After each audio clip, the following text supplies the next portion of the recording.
Hi, and now as we continue with chapter 4 of the Pope's The Joy of Love, we're going to start with paragraph 136.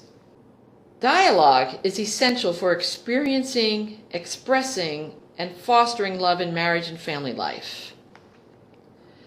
Now we're talking about communication and the importance of having communication that is a true dialogue between husband and wife, as well as between parents and children. Communication is often the weakest spot in a marriage. We might be afraid, or we might be too busy to share everything that is within us that needs to be shared through a loving dialogue. This is when we grow apart. This is when we lose touch with each other.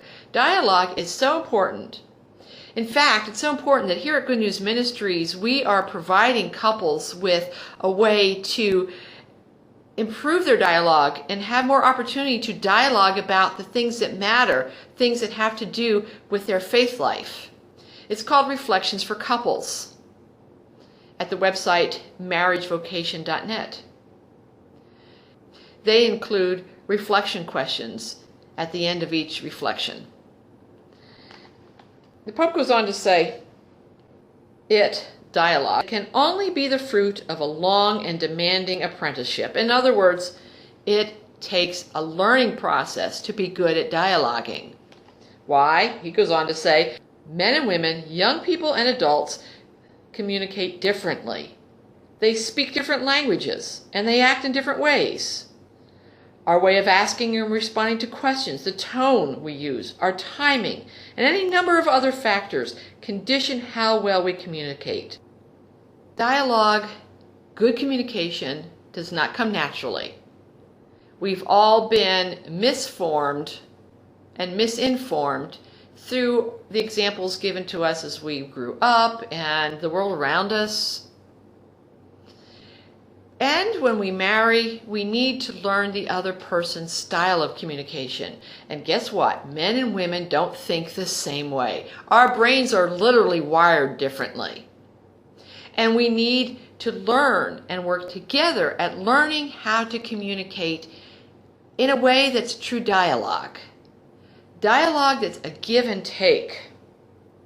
And Pope Francis says at the beginning of paragraph 137 that we are to take time, quality time to learn this. And then he goes on and gives more advice, more wisdom on how to accomplish and achieve better dialogue. So I encourage you to continue reading this chapter from this point forward.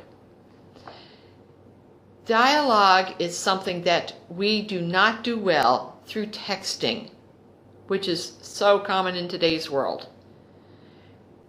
Dialogue does not do well unless we are with each other physically, able to read each other's body language, hear each other's tone of voice, and take prayerful time and ask each other questions that helps us better understand the body language that we're seeing and the tone of voice that we're hearing.